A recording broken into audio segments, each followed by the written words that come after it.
Hey folks, what's up? Let's talk about Graduation, the highly anticipated new film by a true titan. One of the best and most important Romanian directors to come out in the last 15 years, Cristian Mungiu. You might have heard of a little movie he directed called 4 Months, 3 Weeks and 2 Days, which pretty much took most of the major awards it was nominated for, as well as being honorably mentioned among the best films of 2007. It is considered one of the cornerstones of the rebirth of Romanian cinema, which would come to be known as the Romanian New Wave. 432 might have been the home run as far as the Romanian New Wave goes, being the first and as of now the only Romanian film to win the Palme d'Or at the Cannes Film Festival, but it wasn't the first film to adapt its aesthetic, which would come to be characterized by a very austere, realist and minimalist style, prominently featuring some traces of dark humor. The two films that laid the groundwork for the genre are The Death of Mr. Lazarescu and 12.8 East of Bucharest, both of which have enjoyed their fair share of success on the festival circuit,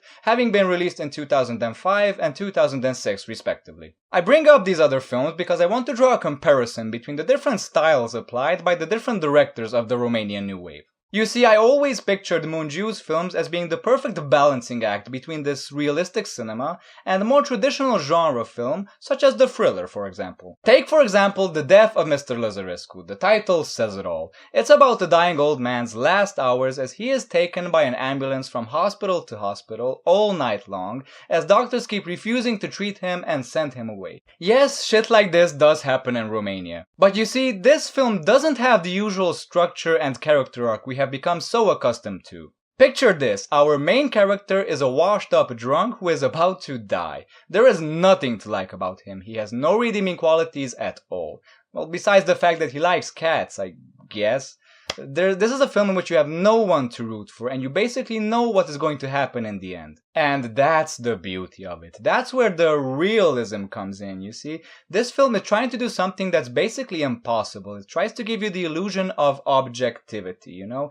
And instead of being about an actual person, a specific person, it is an ingenious portrayal of the medical system. Mungiu's films, however, while on the surface seeming to be using the same aesthetic, actually have a lot more in common with traditional storytelling. His characters are clear-cut, sharply defined, easy to perceive and understand, and despite his films having clearly defined circumstances that form the setting for the events that happen, like the final years of communist Romania or the confines of an Orthodox monastery, his films are first and foremost character studies and less portrayals of the systems presented in them. His protagonists are mostly likable, even though they are heavily flawed, who face very serious problems that they must overcome, or they will fail trying. There is a clear A and B point in his films, unlike The Death of Mr. Lazarescu, which is a film in which the destination is not so important, but it's how you get there that's important. In his films, the destination is absolutely essential. The characters must get from point A to point B,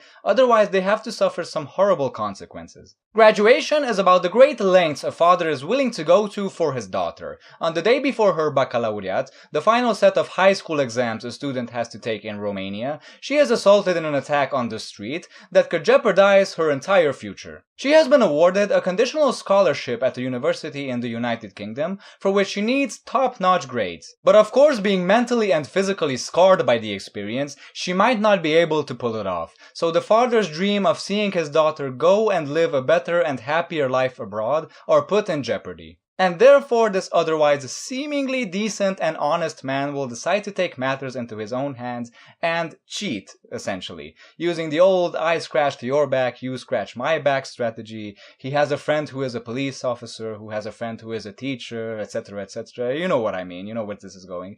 And in the process, getting himself tangled into a whole cobweb of problems. I was excited when I heard about the premise for this film, as I thought that the director might be treading somewhat familiar territory here, a la his first film Occident, which is actually probably my favorite film of his. It's actually a comedy, it's nothing like his other films. Both these films deal with the subject matter of young people from Romania wanting to emigrate to the West, to more developed and less corrupt countries, with one of the most popular destinations being the United Kingdom. Now this film is brand new, but seeing that Brexit only happened just a few days ago, I can't help but feel that the film is already becoming somewhat outdated. Ah, the irony. So you see, this movie had some very big shoes to fill. Does it meet expectations? Is it any good? Well, let me put it this way. During the 2 hours and 8 minutes of this film, my ass was glued to the seat and my eyes were glued to the screen. And if I would have to pee, which luckily I didn't, I would have rather peed my pants and suffered the humiliation than to miss just a single second of this movie. This is one of the best movies I have seen in 2016 so far, and it's definitely by far the most immersive film I have seen this year since Son of Soul 3 months ago. And besides the obvious reasons for why it is so good, like good directing, it actually won the award for best directing at Cannes, no surprise, great acting, great editing, it also has the usual tropes of this director and executes them to near perfection. Likeable but heavily flawed protagonist who must overcome an obstacle, who must achieve a goal by any means necessary, or else he will suffer dire consequences. Check. Having a clearly defined social context without being overly subjective about it and keeping your focus on the characters and their development. Check. There is one thing I want to criticize about the film. There are two scenes with actually one leading into the other. Now this might contain minor spoilers. I don't think it does because it doesn't influence the overall major plot of the film, but just in case I put the time code down there if you want to skip. In the third act of the film, father and daughter are called into the police station to identify the culprit who the police are absolutely sure is one of the 4 criminals they have arrested. Even though the prisoners can't see them through the window, one of them reacts very violently, scaring the girl into running out of the police station. Father runs after her, they get into a very emotional talk, she leaves, he ends up having to go home by bus until he sees on the street one of the prisoners, it might be the same prisoner who reacted violently, it's not made very clear, decides to get off the bus and follow him. But he loses the trail almost instantly, finds himself wandering confused in the dark amidst apartment buildings and garages, jumping at every unexpected noise coming his way. This is another thing this director does in his films, which I am not a gigantic fan of.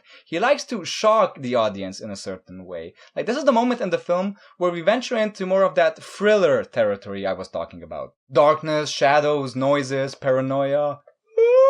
I mean, I get what he's doing here, I get what he's trying to say about this character. It's not an unnecessary scene. This is too good of a movie to have unnecessary scenes. But just the execution of it felt odd to me. It felt like tonally it didn't really match the rest of the movie. It was the part where everything felt very movie-ish to me. But I mean movie in a bad way. Not a film, but a movie. Something that's manipulative, something that's cheap, that's easily digestible. There's also another moment where he tries to do something similar. It's when a character is knocking on the door and the camera is set in an angle where you can't see who it is. And it's a moment of suspense, you're thinking, oh, it's that character, then it's going to mean big trouble. And then the camera pans and you see it's not that character, it's another character. It's very traditional, very like creating false alarms type of suspense building. I really didn't care that much for these types of touches. But overall, as I said, I think this movie is excellent. It's probably going to be one of my favorite films of 2016, and I definitely recommend it. And I definitely recommend all of the other movies I have mentioned in this review. If you haven't seen these, please do yourself a favor and watch these. These are excellent films. Thanks for watching my review. As always, I will see you later with other reviews. Until then, take care guys. Keep loving movies. Goodbye.